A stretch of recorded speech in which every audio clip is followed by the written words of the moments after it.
오늘도 하나님께서 저와 여러분이 주시는 말씀은 신명기 5장 1절야의 말씀을 통하여 십계명을 준수하라 하십니다는 말씀의 제목으로 하나님의 말씀이 선포될 때 하나님의 목적, 계획, 뜻이 잘 들려져서 그 말씀에 순종할 때 주시는 참복을 마음껏 누리시는 저와 여러분 되기를 주의 이름으로 축원합니다. 우리는 예수님을 영접하고 구원받은 성도라고 믿고 자처하고 교회의 일원이 되어서 거룩한 성도의 삶을 살아가고 있는데 내 신앙의 초점을 어디다가 맞추고 살아가고 있는가, 이렇게 할 때 오늘 성경이 핵심이 됩니다. 하나님께서 우리 인류, 인간들 모든 삶을 관장하시고 늘 만나주시고 보호하시고 도와주시지만은요, 어떤 말씀의 기준이 있거든요. 예배 전에 말씀드린 것처럼 성령 하나님께서 우리와 함께 하실 때 우리에게 주시는 느낌들이 있다고요. 그 느낌들이 있는데 개인적인 차이가 다 있어서 다 이렇다 저렇다 할 수는 없겠지만 그래도 한 성경을 보면서 똑같은 생각이 주어진다면요, 그게 맞습니다.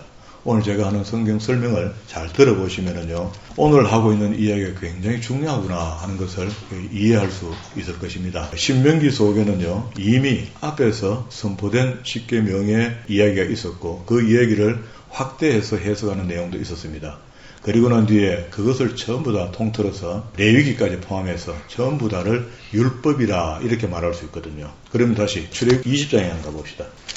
출애굽기 20장에, 물론 19장에서 처음 시내산에 모세가 올라가는데 이걸 필두로 해서 8차례 올라가거든요. 올라갈 때, 갈 때마다 하나님께서 핵심을 이야기합니다. 19장 5절과 6절의 말씀이 세계가 내게 속하였는데 너희가 내 말을 잘 듣고 내 언약을 지키면, 아직도 언약을 주지는 않았지만 하나님과 약속할 것을 주면은 이걸 반드시 지키라는 겁니다.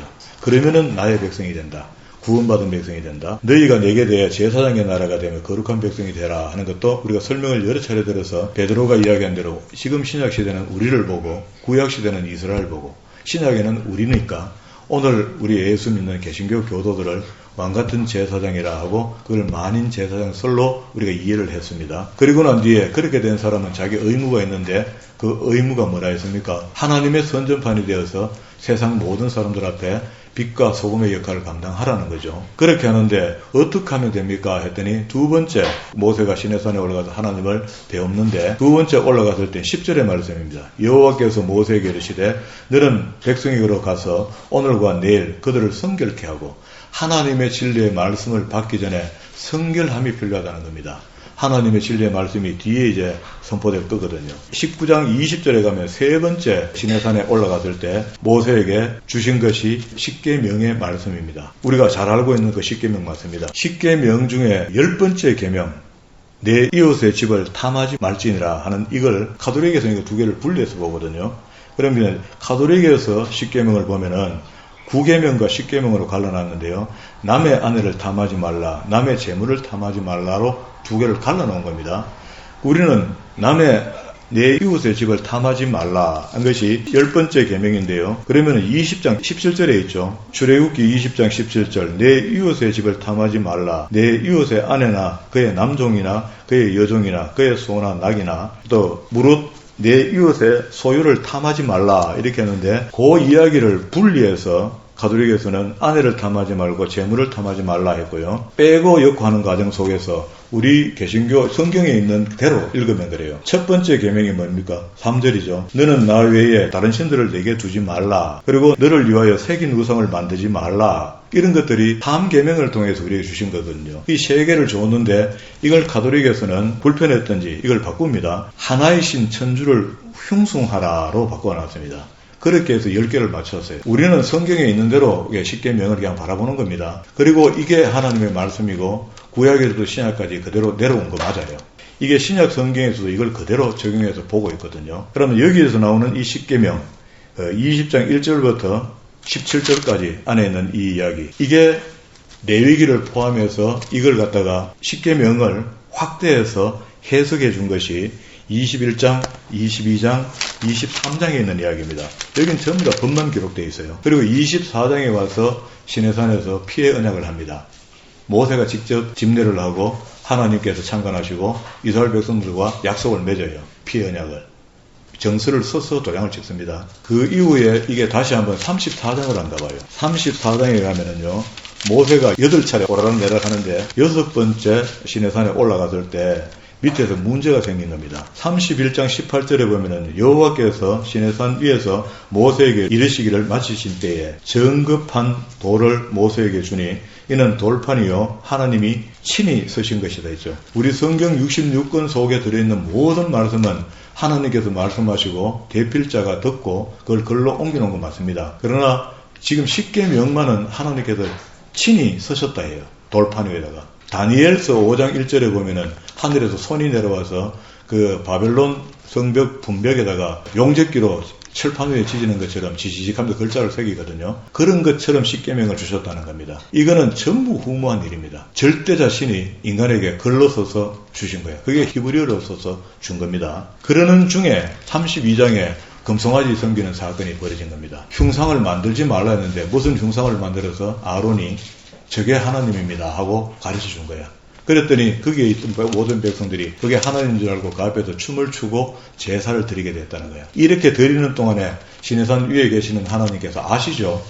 다 내용을 알 거 아닙니까? 땅 밑에 있는데 전능하시니까. 그래서 모세야 탈났다 내려가 봐라 하고 이야기를 들어보니까 모세가 당황스러운 이야기죠. 하나님은 위에 계시는데 그는 금송아지에게 하나님을 찬양하고 있더라는, 제사하고 있더라는 겁니다. 32장 19절에 보면요, 진에 가까이 이르러 그 송아지와 그 춤추는 것을 보고 크게 노하여 손에서 그 판을, 아까 뭡니까? 십계명이 기록된 돌판을 어떻게 해요? 산나라로 던져 깨트려 버리죠. 하나님의 법을 받기도 전에, 우리말로 하면 잉크가 마르기도 전에 밑에서 범죄가 일어난 겁니다. 1계명부터 3계명이 걸린 겁니다. 우상숭배 문제. 흉상을 만들지 말라 했는데 만들었고요. 그걸 또 섬기지 말라 했는데 그걸 섬겼습니다. 이런 죄가 지금 발생되고 난 뒤에 모세가 여러 차례 하나님께 올라가서 7번, 8번째까지 올라가면서 하나님께 중보기도를 해요. 그러니까 하나님께서 모세 낯을 좀 봐주겠다고 덮어줘요. 이 죄를. 34장 1절에 보세요. 여호와께서 모세에게 이르시되 너는 돌판을 처음 것과 같이 다듬어 만들라. 내가 깨트린 처음 판에 있던 말을 내가 그 판에 다시 써주겠다는 겁니다. 두 번째 친수로 쓰셔서 십계명을 우리 인류 인간들에게 주신 겁니다. 이렇게 하시고 난 뒤에 하나님의 성품을 스스로 고지하시는데요. 34장 6절에 여호와께서 그의 앞으로 지나가시며 선포하시되 여호와로라 여호와로라 자비롭고 은혜롭고 노하기를 더디하고 인자와 진실이 많은 하나님이라. 인자를 천대까지 베풀며 악과 과실과 죄를 용서하시리라. 그러나 벌을 면제하지는 아니하고 아버지의 악행을 자손 3대까지 보응하시겠다는 겁니다. 자, 이렇게 해서 두 번째 돌판이 새겨졌는데 이 돌판이 새겨지고 난 뒤에 그리고 오늘 신명기 5장 오늘 본문의 말씀 이후에 보면요. 이 언약의 말씀을 민수기 속에서 이 법을 가지고 살아봤죠. 살아봤는데 그게 시원찮았습니다. 시원찮았고 1세대 사람들이 60만 3,550명 꼬박이 3정도 되는 사람들이 광야에서 다 죽게 되었습니다. 하나님의 말씀에 불순종해서 죽는 겁니다. 이게 첫 번째 언약서에 썼던 대로 살지 못했던 사람들. 그렇게 십계명의 시행세칙과 레위기에 있는 모든 말씀대로 살지 못했던 겁니다. 이렇게 하다가 다시 1세대가 다 죽고 2세대와 3세대가 남아서 모압 평지에 모여있을 때 모세가 한편의 설교를 선포하는데 그게 서론 설교가 지난 시간까지 봤고요. 오늘 본론 설교인데 이 본론은 당연히 십계명이 되는 거죠. 그래서 십계명이 뒤에 나열됩니다. 7절부터 나 외에 다른 신들을 내게 두지 말지니라. 8절에 두 번째 너는 자기를 위하여 새긴 우상을 만들지 말고 위로 하늘에 있는 것이나 아래로 땅에 있는 것이나 땅 밑 물속에 있는 것 어떤 형상도 만들지 말라 했는데 아론이 뭘 만들었습니까? 금송아지를 만들어서 숭배하게 된 거죠. 그게 죄입니다. 지금도 우리가 어떤 형상이든지 만들어서 통합적은 그렇지 않은데 합동적에서는요.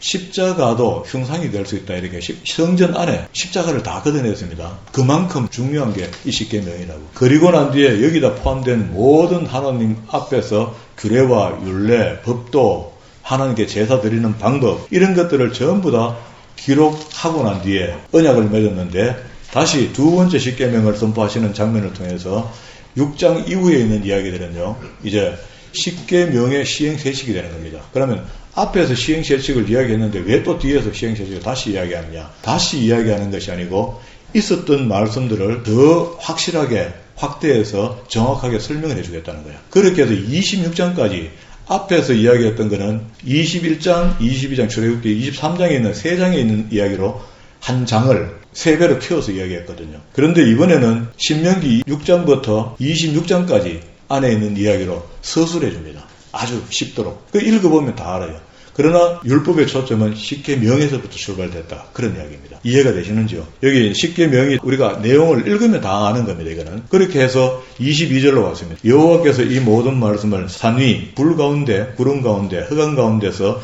큰 음성으로 너희 총회에 이르신 후에 더 말씀하지 아니하시고 그것을 두 돌판에 써서 내게 주셨느니라. 누구? 모세에게 줬다는 이야기죠. 이렇게 이 십계명의 해석을 보면은 이런 거란다 하고 해석을 다시 지금 하려고 하는 거거든요. 모세가 하나님과 백성들 사이에 어떤 중보적 사역을 맡았는가 하는 것을 자기 자신이 설명하는데요.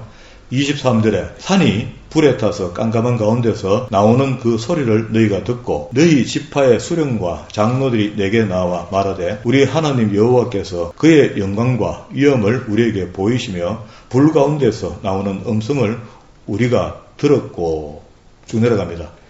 25절 후미에 여호와의 음성을 다시 들으면 죽을 것이라. 27절 당신은 가까이 나아가서 우리 하나님 여호와께서 하시는 말씀을 다 듣고 우리 하나님 여호와께서 당신에게 이르신 것을 다 우리에게 전하소서. 우리가 듣고 행하겠나이다 하였느니라. 누가 누구에게? 백성이 모세에게 중간자 역할을 좀 해달라는 거예요. 직접 하나님께 들은 십계명을 우리에게 좀 읽어달라는 겁니다. 주는데 우리처럼 이렇게 읽으면 살인하지 말라, 간음하지 말라, 도둑질하지 말라 이렇게 읽어줘갖고는 이해가 안 되는 거 맞습니다. 이 이해를 나중에 후에 이게 진행이 잘 안 되니까 어떻게 해요? 예수님께서 직접 오셔서 산상수훈으로 이 율법을 재해석해주는 장면이 있죠. 5장, 6장, 7장에서 합니다. 그러면은 여기서는 보세요. 29절에 다만 그들이 항상 이 같은 마음을 품어 나를 경외하며 내 모든 명령을 지켜서 그들과 그 자손이 영원히 복을 받기를 원한다. 이 율법을 우리한테 저주하려고 아니면 구원받기 어렵도록 만들려고 꽈서 준 게 아니고요. 쉽게 이해하고 이 법을 지키면은 영생 얻도록 하려고 구약에서부터 이게 복음입니다. 이게 우리를 구원으로 이끄는 메시지니까 이 메시지는 반드시 우리에게 유한계리종이 되는 거죠. 기쁜 소식이 된 겁니다. 믿습니까? 덜 믿는 것 같은데 율법 빼고 그냥 예수 믿습니다만 복음입니까? 아닙니다. 성경을 전체로 보지 못하면 결국 한쪽으로 몰입되어 버려요. 이거 분명히 알아야 됩니다. 그리고 난 뒤에 32절에 그런즉 너는 하나님 여호와께서 너희에게 명하신 대로 너희를 삼가 행하여 좌로나 우로나 나쁜 짓 하지 말란 말이죠. 나쁜 쪽에 가지도 말란 말이죠. 어찌 안 가고 삽니까? 그래도 안 간다고 노력해. 33절 너희의 하나님 여호와께서 너희에게 명하신 모든 도 그 동그라미 치고 위에 빼갖고 계명, 율법, 십계명 같은 소리입니다. 십계명을 확대해서 해석하면 율법이 되는 거거든요. 도가 되는 거거든요. 그러니까 도는 하나님을 경배할 때 지켜야 될 법 이런 것까지 전부 포함해서 율법이 되고 율례가 되고 도가 되는 겁니다. 그러면 너희가 어떻게 해요? 살 것이고 복이 너희에게 있을 것이며 너희가 차지한 땅에서 너희 날이 장수하게 된다는 거예요. 그러니까 우리가 하나님 앞에 복을 빌기 전에 한번 생각해 보세요. 내가 하나님의 말씀을 얼마나 바르게 배웠고 바르게 이해하고 바르게 지키려고 애를 얼마나 썼는가. 거기 온도계에 그 온도계에 준한 복이 내게 올 것이단 말이야. 그렇게 우리는 기복신앙의 중심에서 신앙을 받아들였기 때문에 예수라는 복음이 들어오기 전에 비나이다 하다가 이 복음을 받아들였기 때문에 교회에서 쉽게 가르친 겁니다. 하나님께 빌면 된다는 거 가르친 거예요. 그런데 지금 이제 우리가 지식도 이만큼 넓어졌고요. 문명이 다 깨어졌기 때문에 이제 성경을 읽어서 복음의 말씀에 복을 찾아내야 됩니다. 이게 오늘 복을 찾은 겁니다. 그러면은 계명을 지키면은 어떻게 해요? 그러하면 너희가 살 것이고 복이 너희에게 있게 된다 했으니까 우리는 복 비는 게 아니고 계명을 지키려고 애쓰는 거죠. 이건 다시 이야기합니다. 구원을 받으려고 율법을 지키는 것이 아니고 복을 받으려고 율법을 지키는 겁니다. 계명을 지키는 겁니다. 그럼 십계명에서부터 뿌리가 바뀌어서 확대 해석했던 하나님께서 성경의 오경 속에 기록한 말씀을 지금 이야기하는 거예요. 됐죠? 그러면 복 받으려고 하는 사람은 어떻게 한다고? 반드시 계명부터 배워야 됩니다. 맞죠? 이래 놓고요. 마태복음으로 한번 넘어갑시다. 그럼 이 율법이 십계명이 여기서 소개될 때는 26장까지 확대해서 쉽게 서술해줬어. 서술해 준 것을 우리가 읽기만 해도 다 이해될 수 있는 그런 내용들이야. 우리가 글을 읽을 수 있으니까. 이미 다 해석이 된 겁니다. 원어 안 봐도 돼요. 충분합니다. 그 안에 들어 어려운 것이 있으면 원어도 해석하고 목사님한테 물어서 깨달으면 되는 겁니다. 그러면 이제 이렇게 해서 결국 1000년이 넘게 1444년에 출애굽하고 난 뒤에 1000년이 넘게 동안에 하나님의 말씀대로 이 사람들이 안 사는 겁니다.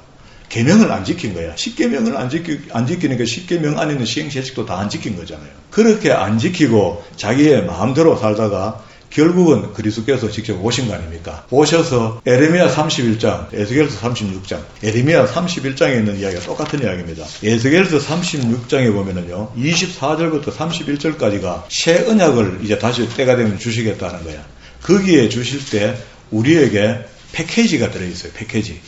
하나님께서 구약에서 약속하실 때 에스겔이 성경이 기록된 것은요, 남왕국, 북왕국이 다 멸망해서 바벨론으로, 북왕국은 아수르로 잡혀가 버리고 없고 남왕국은 바벨론으로 잡혀와 있을 때에 에스겔 선지자가 2차에 잡혀온 사람 중에 선지자야. 이 선지자가 하나님께서 선지자 입을 통해서 주시는 말씀인데 보세요. 24절부터 내가 너희에게 여러 나라 가운데서 인도하여 내고 여러 민족 가운데서 모아들이고 고국 땅에 들어가서 맑은 물을 너희에게 뿌려서 너희로 정결케 하되 곧 너희 모든 더러운 것에서와 모든 우상 숭배에서 너희를 정결하게 할 것이며 더러워져 있다는 겁니다. 하나님 말씀을 순종하지 않고 하나님께 제사 드리는 것을 참지 못하겠다는 겁니다.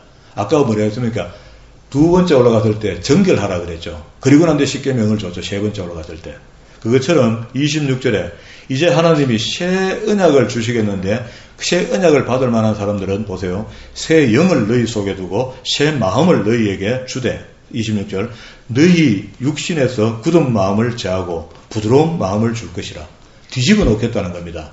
구약 때 메마른 땅, 그 땅을 걷어내고 옥토로 만들어서 그곳에 다시 성령을 부어주겠다는 이야기야. 성신을 부어주고 거기다가 율법을 다시 새롭게 기록해 주겠다는 겁니다. 그렇게 해서 내 속에 기록된 율법의 말씀, 우리 속 사람이 가지고 있는 하나님의 율법의 도 있잖아, 도. 이 도를 작동시키는 분이 성령입니다. 성령님. 보세요. 27절에 내 영을 너희 속에 두리니 이게 하나님의 성신이야. 너희로 율례를 행하게 하려니 너희가 내 규례를 지켜 행하게 되는 것이 우리의 입장입니다. 이게 구약에 약속해 놓은 거야. 지금부터 2500년 전의 이야기입니다. 그렇게 약속했던 말씀이 2000년 전에 예수님께서 오셔서 이 일을 행하신 거야. 행하시고 난 뒤에 사도행전 2장에 갑시다. 사도행전 2장에 가면은요, 오순절 날이 이름에 그들이 다 같이 한 곳에 모였더니 호련히 하늘로부터 급하고 강한 바람 같은 소리가 있어 그들이 앉은 온 집에 가득하며 마치 불의 혀처럼 갈라지는 것들이 그들에게 보여 각 사람 위에 하나씩 임하여 있더니 그들이 다 성령의 지배함을 받고 성령이 말하게 하심을 따라 다른 언어들로 말하기를 시작하더라. 이게 여기서 나오는 게 언어라는 단어는 직역하면은요, 랭귀지입니다. 랭귀지. 언어. 우리가 지금 방언하면서 랄라똑도 하는 게 아니고 요거는 순수하게 이 나라 저 나라 저 나라 이 나라의 이야기야. 그렇게 하는 것을 보면서 하나님의 성신이 임한 것을 표적으로 보여준 겁니다. 쉐메연, 표적으로 보여줬으니까 우리가 어떤 근거로 아까 에스겔서에서 약속하신 대로 새 영을 너희에게 주시겠다 한 거죠. 이 새 영이 우리에게 임하여져서 우리가 성령의 충만함이라 하죠.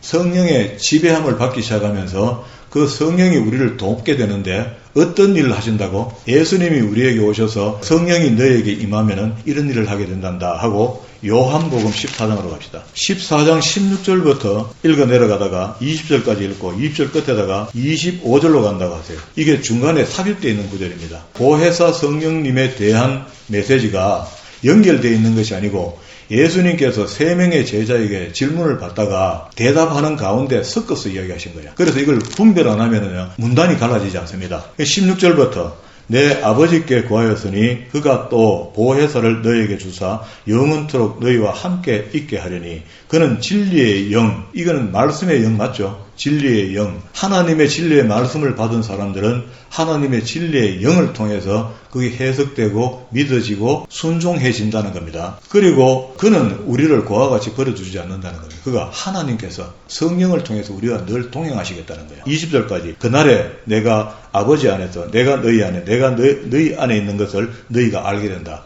성령이 우리에게 임재했다는 것을 때가 되면은 알게 된다는 거예요. 그래서 그 성신이 우리 속에 들어와서 어떤 일을 하시는 것을 성령님이 오시기도 전에 예수님께서 살아계실 때 가르쳐준 겁니다. 우리에게. 25절에 내가 아직 너희와 함께 있어 이 말을 너희에게 하였거니와 미리 이야기해 주는데 보혜사 성령이 내가 가고 나면 우리가 다음 주를 성령 강림줄로 보죠. 77이 49 부활하시고 난 뒤에 50일째 되는 날 성령 강림절로 지금은 신약에서 지키잖아요. 그 지키는 날에 생길 일을 미리 이야기하시는 거야. 그래서 그 보혜사 성령이 26절에 보혜사가 곧 아버지께서 내 이름으로 보내실 성령 그가 너희에게 모든 것을 가르치시고 내가 너희에게 말한 모든 것을 어떻게 해요? 기억나게 한다는 겁니다. 이분 없이 하나님의 말씀을 공부 불가능합니다. 아무리 똑똑한 사람이고 학박사가 100개가 돼도요. 구원의 순리를 성경을 읽어서 믿을 수가 없습니다. 성령 하나님의 도우심 없이는 한 사람도 학박사가 100개가 넘어도 200개, 1000개가 돼도 이게 안 믿어져요. 그 놀라운 일 아닙니까? 왜 그럴까요? 성령께서 택한 백성에게만 이런 혜택을 주시겠다는 거예요. 그러면 이 성령님이 아까 보혜사 성령 사도행전 2장에서 오셨죠. 단회적 임함, 그때 2000년 전에 마가의 다락방에 임하셨던 불의 혀 같은 보기로 오셨던 그 성령님은 지금 계속 오늘도 이 시간에 우리한테 임재하시는 게 아니고 이미 오셨던 그분이 우리 각자의 심령 속에 구원의 때에 구원을 알게 하고 믿어지게 만들어서 우리가 하나님의 말씀을 들을 때마다 성령이여 이제 오셔서 나를 깨닫게 하시고 듣게 하시고 보게 하시고 이렇게 하라는 게 아닙니다. 이미 내게 임한 성령은 내가 그에게 순종만 하면은 보여지고 깨달아지고 듣게 하고 알게 해주신다는 거야. 그러면 성경을 안 배우고 싶고 모르고 싶고 덜 배우고 싶고 꾀가 나는 사람들은 성령님의 음성에 불반응하는 겁니다. 불반응하면서 어떻게 구원을 논합니까? 불안해. 됐죠? 이렇게 해서 뒤에 가면 또 성령을 내가 반드시 보내준다라고 약속하는 말씀이 15장 26절에 내가 아버지께로 너희에게 보낼 보혜사 곧 아버지께로 나오시는 진리의 성령, 계속 진리의 성령 하죠. 이분은 오시면은 우리를 방망이로 우리를 때려서 우리의 버릇을 고치는 게 아니고 그의 진리의 말씀을 깨닫게 해주셔서 우리가 깨달아진다는 겁니다. 성령이 오실 때 그가 나를 정언하실 것이요 너희도 처음부터 나와 함께 있으므로 정언자가 된다라고 했습니다. 이런 구원의 은혜가 우리 각자에게 계속 임하여 내려오는 거야. 성령이 불같이 임하여 내려왔는데 그건 식지도 않습니다. 약해지지도 않아요. 하나님이 변질이 될 수가 없지 않습니까? 2000년이 넘고 앞으로 3000년 후에 재림이 있다 해도 그 성령의 힘이 빠진다든가 없는 게 아니야. 우리가 믿기만 하면 그분 우리를 통해서 일하신다고. 그런 분이 성령님입니다. 그러면 그분은 다른 것을 하시는 게 아니고요. 16장 8절로 넘어옵니다. 그럼 26절에서 16장을 넘어와서 15절까지 안에 있는 이야기가 성령에 대한 이야기인데 그가 오셔서 보세요. 8절에 죄에 대하여 의에 대하여 심판에 대하여 세상을 책망하시리라. 죄에 대해서라 하면 의에 대해서라 하면 그리고 심판에 대해서라 하면 하면서 해석까지 다 해놨습니다. 읽으면 알아요. 이거는 보혜사가 오셔서 왜 그의 음성을 듣고 이런 말씀들이 믿어지기 시작하면은 그가 나를 지배하는구나 나를 이끄시는구나 하고 인정해 주면 돼요. 그분은 인정하면은 나와 함께 하시는 거예요. 여러분 처음에 예수를 영접했을 때 구름 위에 뜬 기분으로 걸어 다니신 적이 있잖아요. 예배만 드려도 닭똥 같은 눈물이 줄줄 흘렀을 때가 있잖아요. 그런데 지금까지 계속 닭똥 같은 눈물을 흘리면 사회생활을 어떻게 합니까? 그렇게는 안 하시더라도 그가 없어진 것이 아니고 지금도 여전히 함께 하신다는 거예요. 그리고 그분에게 내가 순종하기만 하면은 어려운 성경 말씀들도 읽혀지고 보여지고 깨달아지도록 돕겠다는 거야. 그리고 오늘 우리가 지금 주제로 갖고 있는 십계명이 율법이고 도고 모든 하나님께 할 수 있는 모든 도, 율례를 포함한 것이라 했죠. 이 포함한 것이 구약에서 끝난 것이 아니고 예수님께서 가르치시게 되신 이 모든 이야기들을 내가 오늘은 보혜사 성령을 통해서 너희가 이렇게 될 것이다 하고 알게 하신 것이 로마서 8장으로 갑니다. 8장에 가면은 이 성령님이 오시면은 우리한테 실질적으로 어떻게 일을 하셨는지를 기록을 남겨놨거든요. 그러게 로마서는 우리 아는 대로 구원의 여정을 이야기합니다. 복음을 받은 사람이 이방인이나 유대인이나 상관없이 하나님의 복음의 말씀을 들은 사람은 다 구원함을 입게 되는데 그 구원함을 입을 때에 보혜사 성령이 우리에게 함께 하신다 그랬죠. 함께 하시는 성령께서 우리 내면 속에 들어오셔서 일을 하시는데 어떤 일을 하시는가 보세요. 그러므로 8장 1절 이제 예수 그리스도 안에 있는 자는 결코 정죄함을 받을 수가 없습니다. 그리스도가 나와 함께 있고 성령이 나를 지배하는 사람은 어떻게 죄인이 될 수가 없는 겁니다. 구원함을 입어서 이는 그리스도 안에 있는 생명의 성령의 법이 죄와 사망의 법에서 너를 해방하였습니다. 율법이 육신으로 말미암아 연약하여 할 수 없는 그것을 구약의 사람들은 율법 지키는데 율법주의자들만 율법 지키고 있어요. 안 돼, 못 지켜. 안 돼. 너무너무 힘든 거야. 그런 상태에서 신약을 맞이했기 때문에 하나님이 우리 인간들의 구원을 강구하지 않으시고 예수 그리스도를 십자가에 죽게까지 하시면서 우리를 구원시켜 주신 거거든요. 죄 있는 사람을 없다 하여 임의로 없다 해준 겁니다. 천국 들어올 때까지. 그래서 할 수 없는 그것을 하나님은 하시는데 죄 곧 말미암아 자기의 아들의 죄 있는 육신의 모양으로 보내어 육신의 죄를 정하사 육신을 따르지 않고 우리가 말이야 성령이 우리에게 임하시면은요 우리 육신을 따르지 않고 그 영을 따라 행하는 우리에게 성령님을 인정하고 믿겠다 하는 그 사람이 율법의 요구가 뭡니까? 이렇게 하라 이렇게 하지 말라 하는 거잖아요. 그거를 지키게 한다는 겁니다. 하라는 것을 순종하게 하고 하지 말라는 것도 순종하게 하고 그래서 율법의 요구가 이루어지게 하려 하십니다. 그렇게 해서 우리가 육신의 사람에서 영의 사람으로 바꿔놓은 겁니다. 할렐루야. 아멘입니다. 아멘.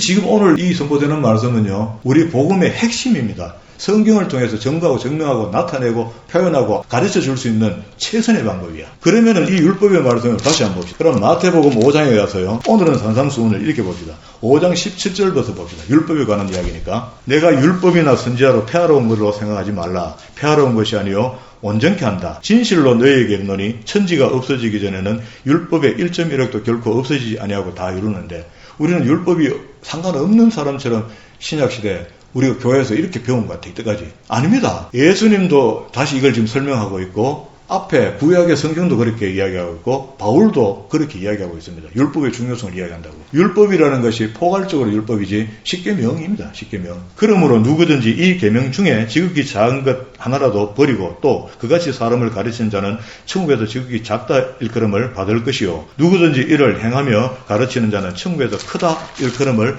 받을 것이고, 내가 너희에게 이르노니 너희 의롭다 하니까 구원받잖아요. 영생 얻잖아요. 의가 구원되는 일이 서기관과 바리새인보다 그 당시에 서기관은 굉장한 성경을 독파한 사람들이야. 성경을 필사하는 사람이야. 그리고 바리새인은 율법을 있는 대로 다 지키는 사람이야. 율법주의야. 그런데 이런 사람보다 더 낫지 못하면 결코 천국에 들어가지 못한다는데 잘못 배운 것도 문제가 되지만 우리는 율법이 필요 없다라고 생각하는 사람이니까 더 문제가 있는 겁니다. 우리 개신교 신약시대 우리가 살아가는 지금 말이야. 그러면 자 확실히 알았습니다. 천국에 들어갈 수 있는 것은 이 사람들처럼 서기관들보다 더 의를 구해야 되고 바리새인보다 더 계명을 지켜야만이 천국 가는 거구나. 이게 그 말씀 아닙니까? 그리고 난 뒤에 성경을 십계명을 재해석하는데요. 사람이 말한 바 살인하지 말라. 누구든지 살인하면 심판을 받게 되리라 하였다는 것을 너희가 들었으나 나는 너희에게 이르는데 형제를 노하는 자마자 골민 놈. 요가 아닙니까? 이것만 해도 살인한 것이라고 인정하겠다는 거예요. 주님께서 십계명의 복음적인 해석은요. 더 강화된 겁니다. 구약의 말씀은 간음 안 하면 되고 살인 안 하면 되는데 이건 더 강화되어 왔어. 그러면은 지금 우리가 이 말씀을 쭉 읽어 내려가면 이제 내용은 다 합니다. 간음하지 말라 했는데 마음속에 간음하는 마음만 먹어도 이미 간음한 것인데 오늘 젊은 시대의 사람들이 포르노 비디오 같은 거 얼마나 보고 있습니까? 그런 것들 때문에 전부 다 이 간음대에 다 걸리는 겁니다. 그나마 우리 기독교가 있어서 그래도 이것이 죄인 줄 아는 사람들이 성령님의 도우심을 통하여 덜 범죄하는 겁니다. 만약에 이것이 청년들에게 이 진리를 전하는 것이 중단되기 시작하면은요, 지금보다 현격하게 더 추접어지고 더러워지고 악해질 겁니다. 그나마 어줍지 않은 기독교인이지만 우리가 남아서 이 보루를 지키고 있는 거야. 지키는 중에 조금 더 지킵시다. 지키는 중에 조금만 더 바르게 한번 해보자고. 그거 못할 건 뭐 있습니까? 성경이 이렇게 기록됐는데 한번 해보자고요. 그렇게 해서 이 당시에 유대인들에게 바리새인들에게 꼭 필요한 문제점 있는 이야기들, 이혼에 관하여 그리고 맹세에 대해서, 보응에 대해서 이야기를 쭉 해내려 가시다가 그 당시 사회상에서 제일 문제점 있는 것을 십계명을 비춰서 율법을 설명해 줍니다. 이렇게 살아야 된다. 이렇게 살아야 된다. 라고 이야기하시다가 43절에 너가 완전히 잘못 오해하고 있는 것도 있지. 내가 이야기해 줄게. 또 내 이웃을 사랑하고 내 원수를 미워했다는 것을 너희가 들었으나 거기다가 갈로 열고 레위기 19장 18절 적어놨죠. 이 레위기 18장 19절의 말씀을 읽어보면은요, 원수를 사랑하라고 하나님 가르쳤는데 유대인들이 오경의 선생이 돼서 가르치면서 아무리 생각해도 받아 적었던 그 당시에 필사했던 사람이 잘못 받아 적은 것 같아. 그래서 원수를 미워하랬다는 것을 사랑하라로 우리가 잘못 적어놨는 것 같으니까 지금부터 뒤바꾸자 하고 바꿔서 원수를 미워하라고 가르친 겁니다. 그러면 몇 년입니까? 1500년을 가르친 거예요. 말씀을 뒤집어 가르쳐 놨더니 이 사람들이 혈액이 어떻습니까? 서기관 같은 이런 사람들이 나온 거죠. 나는 너희에게 이르노니 너희 원수를 사랑하며 너희를 박해하는 자들을 위하여 기도해라. 이같이 한즉 하늘에 계신 내 아버지의 아들이 된다. 하나님의 아들이 안 되는데 천국 가겠습니까? 이같이 하지 않으면 천국 가겠느냐 이 말입니다. 그리고 6장부터 7장까지는 전부 다 진짜로 네가 구원받았고 성령이 너희에게 계하신다면 이런 성도의 삶을 살아야 돼 하고, 그 당시에 예루살렘 중심으로 있었던 유대 백성들 속에 잘못 살고 있는 것들, 잘못 이해하고 있는 것들, 금식, 기도, 구제 이런 것 전부 다 들춰서 바로 잡아줍니다. 바로 잡아주고 난 뒤에 염려하지 마라. 한 공중의 새를 봐라. 들의 백합발을 봐라. 이 등신들아. 내가 다 먹이는데 너희가 왜 밥 걱정해? 모세 오경을 통하여 받지 않느냐 말이야. 너희가 먹을 것이 없을 때 내가 만나를 보내줬고 메추라기를 보내줬고, 너희가 옷이 없을 때 헤어지지 않으니까 떨어지는 신발을 내가 주지 않았냐. 어째 걱정하느냐. 지금도 여전히 우리의 믿음의 한계가 여기까지 다다르면은요, 오늘 우리 일용할 양식을 다 얻은 겁니다. 다 얻은 겁니다. 다 주신 거야. 그 믿음이 우리 믿음이 되어야 되는 겁니다. 할렐루야. 그리고 난 뒤에 24절에서 그러므로 7장 말미에서 5장부터 6장 7장까지 전체 황금률을 마무리하는데, 그러므로 누구든지 이 말을 듣고 행하는 자는 그 집을 반석 위에, 반대로 26절에 나의 이 말을 듣고 행하지 않는 자는 어떻게 모래 위에 씌운 집이래요. 여러분, 모래 위에 씌운지 반석 위에 씌운지 본인이 압니다. 본인이. 이거는 본인이 알게 되어 있어요. 내 발 밑에 있던 이신칭의 당시에 그리스도께서 나를 통해서 흘려주신 피가 반석 위에 묻어 있는지, 흐르고 밑으로 씌우면 표시 안 나는 모래 위에 씌워졌는지 본인은 알아요. 그걸 거역할 수 없는 겁니다. 속일 수 없는 거야. 그럼 내가 진짜 구원받은 사람이라면 하나님의 의로운 손이, 주님의 의로운 피가 내 발을 붙들고 반석 위에 얹어놓고 넌 구원받은 사람 맞아. 구원받은 사람처럼 사는 거야. 구원받은 사람이기 때문에 구원받은 사람처럼 살아야 돼. 구원받았기 때문에 내가 너한테 이걸 하라는 게 아니고, 구원받았기 때문에 성경의 말씀 10계명을 중심으로 지켜야 된단다. 이걸 이야기한 겁니다. 다시 바울이 로마서 12장으로 갑시다. 이걸 정확하게 인용해서요, 구원받은 사람은 그럼 어떻게 살아야 됩니까? 구원받은 사람들이 이렇게 살아야 됩니다라고 하는 이야기를 우리 성경 12권에서 찾아놨죠. 예수 믿고 성화는 이렇게 되는 겁니다 라고 서신서 선 사도들이 다 밝혀서 이야기한 거잖아요.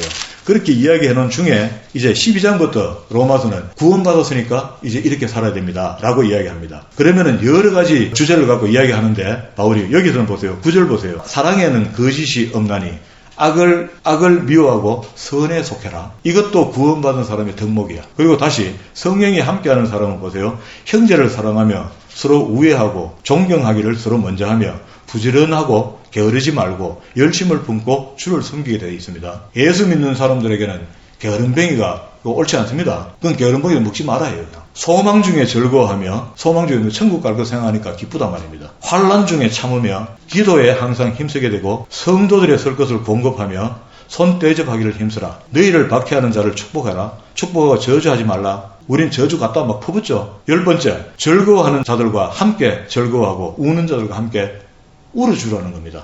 11번째, 서로 마음을 같이하며 높은 데 마음을 두지 말고 도리어 낮은 데 처하며 스스로 지혜 있는 채 하지 말고 아무에게도 악을 악으로 갚지 말고 모든 사람 앞에 선을 도모해라. 이거는 예수 믿는 사람의 기본이야. 할 수 있거든. 너희로서는 모든 사람과 더불어 화목할 수 있도록 그렇게 한번 해봐. 내 사랑하는 자들아, 너희가 친히 원수를 갚지 말고 하나님의 진노하심에 맡기라. 이러면은 모든 게 다 만사 형통이야. 사실은 기록되었으되 원수 갚는 것은 내게 있으니 내가 갚으리라 고 주께서 말씀하시니라. 15번째 20절, 내 원수가 줄이거든 원수가 배고파하는데 왜 먹입니까?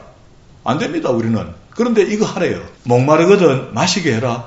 그리함으로 내가 숯불을 그 머리에 쌓아둔다. 나의 죄를 덜 수 있다는 겁니다.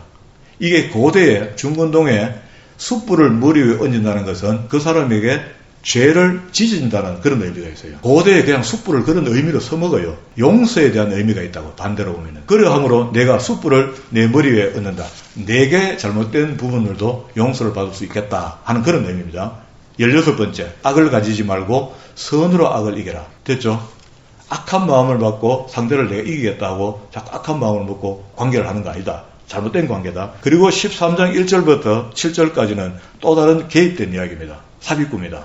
이건 정부에 대해서 네가 이런 생각을 가져야 된다. 요즘 읽어보면 좋겠죠. 대통령이 누가 뽑이든 우리는 아무 상관없습니다. 하나님이 그를 세우셨으니까 그 앞에서도 우리가 순복해주면 됩니다. 됐죠? 일정 기간이죠. 괴롭지면 참아야 되지 뭐. 1이 되든 2가 되든 그죠? 참아야 됩니다. 자, 거기 끝에다가 21절 끝에다가 건너뜁니다. 8절로 온다. 13장 8절로 온다. 앞에 9절부터 했던 이야기를 연속해서 이야기합니다. 피차 사랑의 빛 외에는 아무에게도 아무든지 아무 빚도 지지 말라. 남을 사랑하는 자는 율법을 어떻게 해요? 다 이루었다 하죠. 예수님께서 모든 율법을 복음으로 재해석하시면서 마지막에 고장난 사랑을 고쳐놓은 거잖아. 바울도 사도니까 바로 배운 겁니다.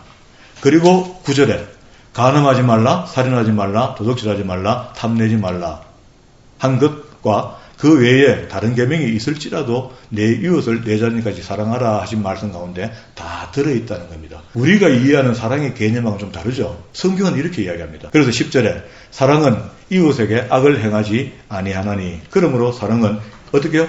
율법에 어떻게 십계명의 완성이야. 믿습니까? 이어서 딴소리 하면 안 돼, 이제 더 이상. 성경을 다 찾아가 입에다가 자근자근 씹어서 넣어줬는데 또 이거는요, 저거는요 하고 안 되니까 그렇게 하면 안 된다고. 안 되면 성령님께 구해. 복을 달라 하는 것이 아니고 복 받을 사람으로 살아갈 수 있도록 도와달라고 해야 되죠. 이거 기름 필요합니다. 살 필요합니다. 연탄 필요합니다가 아니고 돈만 주면 해결되죠. 우리가 얻을 것을 얻으면은 모든 게 다 풀려버린다. 그리고 야고보서 한번 봅시다. 야고보서는 예수님의 동생 야고보인데요. 예수님의 제자들이 야고보를 좀 두려워했습니다. 굉장히 율법주의였어요. 그 당시에. 그러면서 성신이 임하고 난 뒤에 이 사람이 바뀐 거죠. 바뀌고 난 뒤에 그 자기에게 갖고 있던 그리스도인이 되었다면 거룩한 성도의 삶을 살아야 되는데 나는 이렇게 본다고 설명하기 시작합니다. 1장 19절 너희가 알지니 사람마다 듣기는 속하고 말하기는 더디하며 성내기도 더디하라. 이렇게 말이 많으면 실수가 따라오기 때문에 이런 말씀을 하시는 것 같아요. 사람이 성내는 것이 하나님의 의를 이루지 못한다. 그러므로 모든 더러운 것과 넘치는 악을 버리고 너희 영혼을 능히 구원할 바 마음에 심어진 말씀을 온유함으로 받으라. 그렇게 하나님의 진리의 말씀을 받고 성령이 그하신다면요 베드로처럼 사람이 바뀌는 겁니다. 바울이 베드로에게 잘못된 부분을 지적하는데도 나이 차이가 상당히 많이 납니다. 베드로하고 바울은요. 그런데 그의 말이 진리고 맞으니까 참아버려요. 옛날 베드로는 못 참습니다.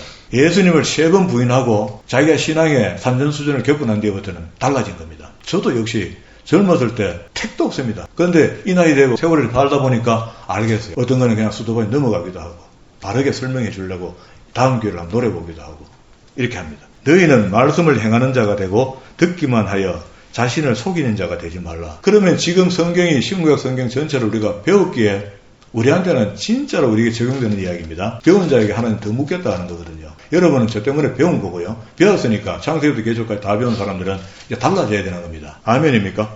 예. 넘어갑니다. 23절에 누구든지 말씀을 듣고 행하지 아니하면 그는 거울로 자기의 생긴 얼굴을 보는 사람과 같아서 아침에 거울 보고 갔는데 그 거울에 보였던 얼굴을 나중에 생각해보니 생각이 안 나. 금방 잊어버린다고. 제 자신을 보고 가서 그 모습이 어땠는지 곧 잊어버리거니와 자유롭게 하는 온전한 율법을 들여다보고 있는 자는 듣고 잃어버린 자가 아니요 어떻게 해요? 실천하는 자니 이 사람은 그 행하는 일에 어떻게 해요? 복을 받죠. 우리 구원은 상관없습니다. 구원은 하나님의 애정과 택함을 통해서 우리는 구원함을 입었어요. 입었기 때문에 하나님의 진리의 말씀을 성령님의 도우심을 통해서 배우고 실천하는 사람으로 살아야 된다. 그 실천하는 사람으로 살 때에 복을 주신다 했는데 실천도 안 하면서 복 달라고 하면 곤란한 겁니다. 믿습니까? 복은 빌되 남을 위해서 빌어주기도 하고요. 나를 위해서 비는 것은 반칙이야. 잘 안 돼, 그거는. 시간만 낭비한다고. 나는 하나님이 성경을 통해서 복받을 사람은 이런 거란다 하고 이미 이야기했기 때문에 우리는 성경 공부한 대로 계명을 지키고 안에 있는 법도 하나님을 어떻게 대하고 하나님을 이해하고 이런 것들이 내게 숙지가 되어서 내게 지켜지면 구원받는 게 아니고 이미 구원받았으니까 이제부터는 하나님의 친백성으로 많은 사람들 앞에 선전판이 되어 살아가는 겁니다. 할렐루야. 그리고 이제 2장 14절로 넘어옵니다. 내 형제들아, 만일 사람이 믿음이 있노라고 행함이 없으면 무슨 유익이 있으리요? 그 믿음이 능히 자기를 어떻게 구원하겠느냐? 탈락입니다. 탈락. 반대로 14절의 말씀이 탈락을 가지고 있잖아요. 이것도 이렇게 살지 않으면 구원이 없다 해요. 우리는 그저 예수 믿었으니까 다 구원 받을 것 같습니까?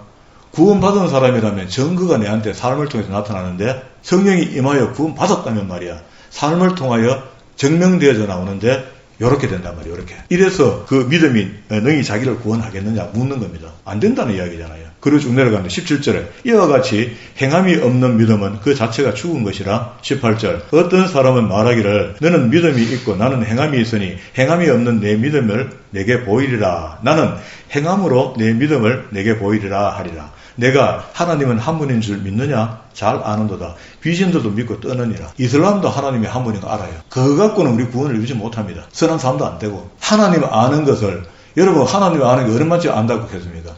야다라는 말을 어떻게 표현했어요? 부부가 한 이불을 덮고 잠자는 것, 이 정도로 아는 것을 하나님을 안다 합니다. 그러면 성경을 우리가 여러 번 읽어오고 여러 번 배우고 말이야, 겸손한 마음으로 하나님의 말씀을 공부하고 난 뒤에서야 내가 하나님 좀 알겠다. 하나님 알았습니다. 안다 소리도 뭐하죠?